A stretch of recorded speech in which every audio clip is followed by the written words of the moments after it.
First off, I'd like to give all praises, glory, and honor to Yahweh, Bahashem, Yahweh Shai, Bahashem, Rakakwadash. Double honors to those elders and apostles out there from Great Millstone who teach and rule well. A lot of respect to you brothers out there on the highways and byways preaching this truth around the four corners of the earth. And salutations to the hopeful elect that you guys may be sealed soon. And with that, this your brother Dawaba from the branch of GMS here in Chicago, coming right back at you with a little lesson. And as you see on my video screen, as you see on my phone screen here, I got Morris Invest, and that's Clayton Morris. Y'all probably also know him from Redacted. And you see the title of his video is "Are You Prepared for the 2024 Economic Collapse?" And I'm about to play maybe about a minute and a half, maybe a minute and 45 seconds of the video. He's about to talk about the major banks and the crash is coming, man, because of the commercial spaces, the office spaces. He's saying that's one of the biggest things, and he's right. Here, I work downtown Chicago here, and I mean, a lot of these spaces are empty, man. A lot of these buildings are like 70, 60% empty, I'm talking about 70 to 60% empty. Some of them even more than that, So, hey, man, these banks crashing, and then with the smaller banks and some of these medium-sized banks crashing, guess what? They're going to get gobbled up by some of the bigger banks like your Bank of America, your JP Morgans, your U.S. Bank, your Wells Fargo's, those banks, But hey, it's all that plan, man, of these elites. But with that, man, I'm going to sit up here and let them play, grab a few scriptures, and that'll be it. So here we go. Are you prepared for the coming economic collapse? Because here we go. In 2024, we're going to be seeing regional banks falling and failing hard and fast. We're already seeing it. So this is not some conspiracy theory, tinfoil hat, fear-mongering. It's already happening. So if you're going to write fear-mongering in the comments, save your typing fingers because it's already happening. There were major turmoil in the banking industry last year, of course. We saw the collapse of Silicon Valley Bank, Signature Bank, First Republic Bank. All went down like a string of dominoes. Later in the year, we saw the demise of Silvergate Bank and Heartland Tri-State Bank. Combined, their $440 billion in assets created the biggest collapse since the inception of the FDIC. Think about it. The FDIC had to step in and use up almost the bulk of its insurance money to cover most of these losses. Unbelievable. So you might want to ask yourself, how much money does the FDIC actually have left? The answer is not very much. When you dive into the details of the FDIC, you will be shocked. You will be stunned, and you will leave with your jaw dropped. I'm telling you, it's a stunning thing once you realize that the emperor has no clothes. While we've yet to see any massive banks fail in 2024, we've seen a number of regional banks failing, one after the other, month after month in 2024. So it's only a matter of time until we see the next big shoe to fall. And these small banks are being gobbled up by the big boys.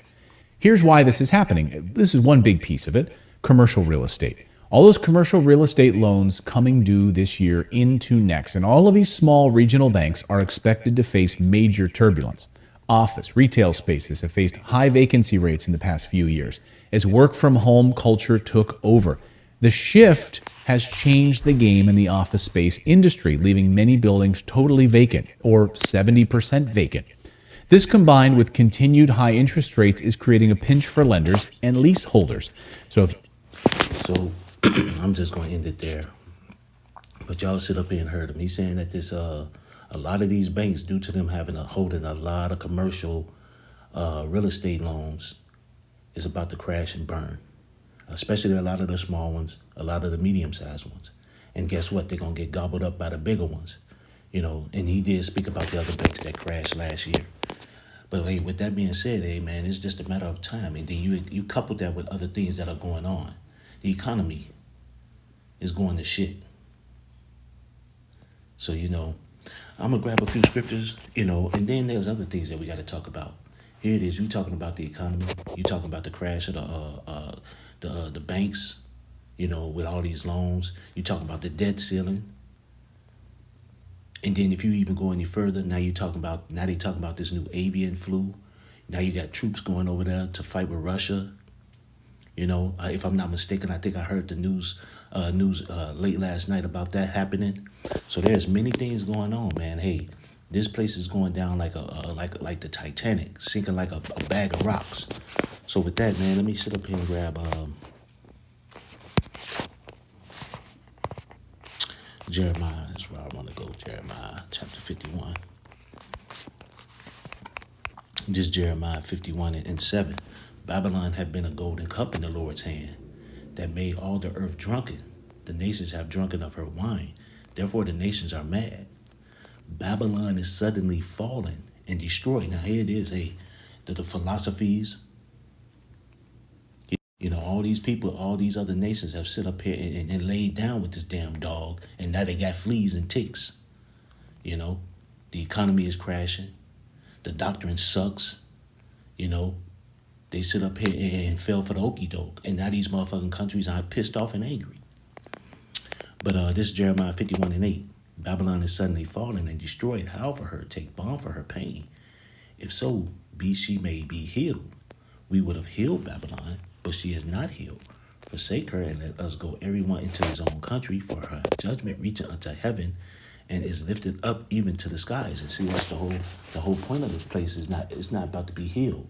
Babylon is about to be destroyed. And that's AKA America.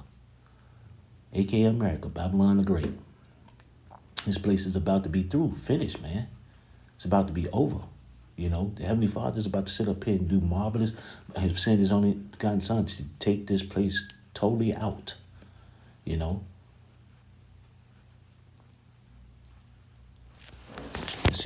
sit up here and joke around and think this place is about to sit up here and continue on limping, And here it is, you got the WEF, the World Economic Forum, and Klaus Schwab talking about everybody having C hips in their head by 2027 or 2028 or whatever time,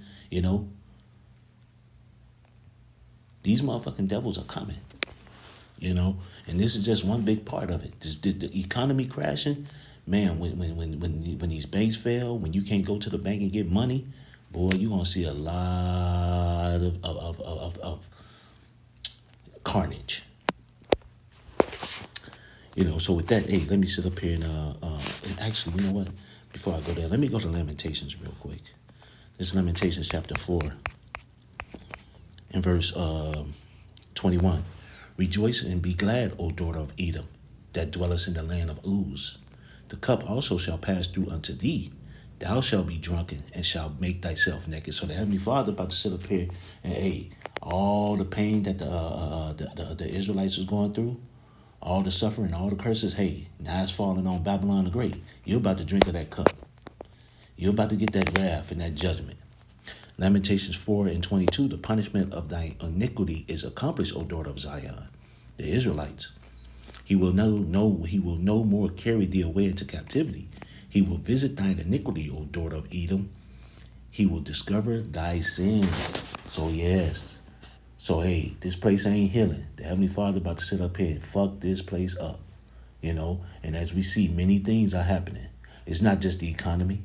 It's not just this new avian flu, or if they come out with a new March 2020 pandemic, the soldiers going over there to fight the Russians and all the other stuff. All this stuff, man, is about to sit up here and come together and make one big mess of carnage. I'm going to end it with this. Let me sit up here and go to what is that, second address?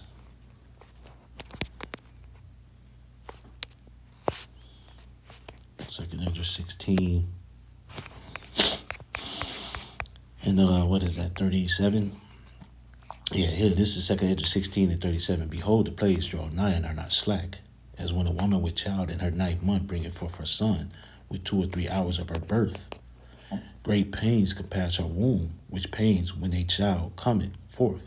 They slack not a moment. So when a woman is about to bring forth a child, the pain get greater and greater with every moment, every second, every minute. And that's what's happening with these plagues. You're just not talking about the economy. You're just not talking about the little pandemics. You're just not talking about with this war with Russia and everything else, with what's going on in Israel and all the other stuff that's going on around the world. You ain't just talking about the economy, the market and everything else, the layoffs of jobs, even how hard it is to find certain items that you might want to eat or certain items that you might use in every day. All these things are coming, are going away. These are plagues, man. This 2 Ezra 16 and 39. Even so shall not the plagues be slack that come upon the earth, and the world shall mourn, and sorrow shall come upon it on every side. There you go. The plagues, man. You know, and when you look up that word plagues, that word, matter of fact, you know what, I'll just look the word up. I've done it before, but I'll just look it up, plague. You know, plague ain't just no disease, man.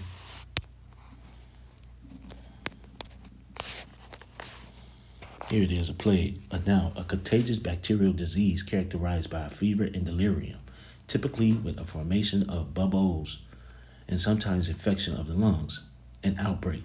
But this is the one I really want. Cause continual trouble or distress. That's the verb. So a plague also is if you look at the verb definition, it says can cause continual trouble or distress too. So here it is. These plagues are causing continual trouble and distress. And that's really the one, even though the first one is also true too, you're going to get these other plagues, you know, especially if you sit up here and take the sea hip, you know, it says in the scriptures, you're going to get a boil and an infection if you take it. But that's not just the only thing. You know, the economy crash and everything else that's going on, all these are plagues because they're causing stress. The economy is causing stress.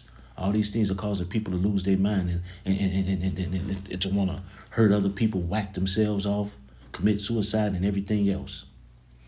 You know, hey, so with that, man, hey, I'm just going to close it. And I like to give all praises, glory, and honor to Yahweh, Ba'ashim, Yahweh Shai, Bahashim, Rakakwadash. Double honors to those elders and apostles out there from Great Millstone who teach and rule well.